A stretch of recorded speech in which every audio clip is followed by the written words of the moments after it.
Hello दोस्तों, आप लोग कैसे हैं? आशा करते हैं कि बिल्कुल आप स्वस्थ होंगे। तो चलिए आज हम कुछ नया टॉपिक चर्चा करने वाले, जिसका composition name levosalbutamol, ambroxol and guaifenesin है, जो हमें नॉर्मल सिरप, ड्रॉप और जूनियर सिरपों में मिल जाते हैं। तो चलिए अब हम इसके ब्रांड नेम के बारे में हम लोग जान लेते हैं कि यह हमें मेडिकल स्टोर पे किन-किन नामों से मिल जाते हैं।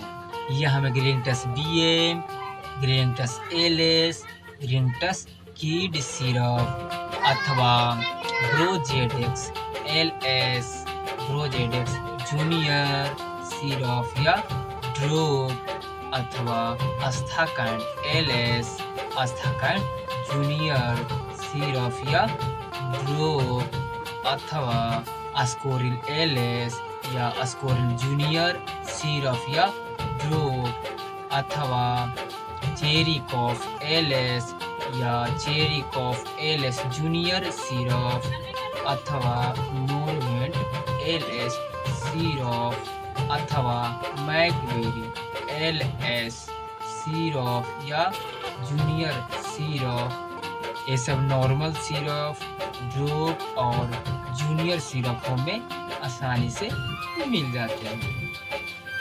ये सभी अलग अलग ब्रांड नेम है, जिसका composition name levosalbutamol sulphate, ambroxol hydrochloride and guaifenesin है। तो चलिए लेवोसल्बुटामोल सल्फेट के कार्य के बारे में हम लोग जान लेते हैं।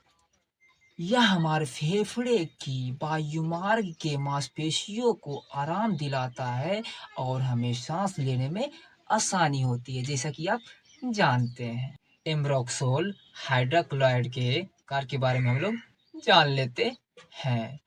यह एक्सपेक्टोरेंट या म्यूकोलाइटिक नामक दवाओं के श्रेणी से संबंध रखता है, जो हमारे फेफड़े के म्यूकस या बलगम को पतला और ढीला बनाता है और खांसी के माध्यम से फेफड़ा से बाहर निकल जाते हैं। अब गुआइफेनेसिन के कार्य के बारे में हम लोग जान लेते हैं। यह भी एक्सपेक्टोरेंट नामक दवाओं के श्रेणी से संबंध रखता है, जो हमारे फेफड़े के वायुमार्ग में उपस्थित म्यूकस यानी कि बलगम को पतला और ढीला बनाता है, जिसे खांस के आसानी से बाहर निकाल देते हैं और वायुमार्ग साफ हो जाते हैं और हमें हफनी और खांसी से राहत मिल जाती है।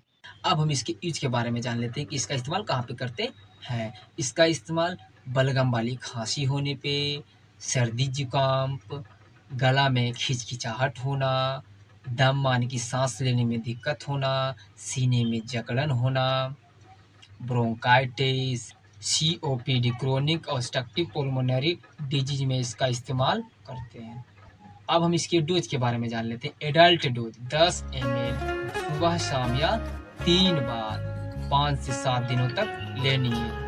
पेशेंट के रोग या उसके बॉडी वेट के अनुसार डोज को बढ़ाया घटाया जा सकता है।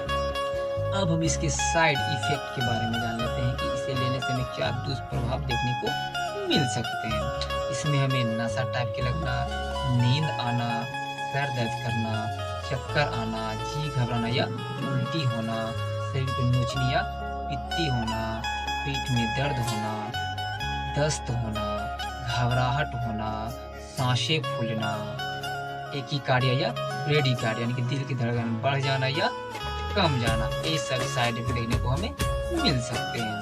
कृपया ये मेडिसिन को अपने डॉक्टर या फार्मेसी की सलाह पर ही लें। कृपया आप अपने पेरेंट्स के स्वास्थ्य पे ध्यान जरूर दें।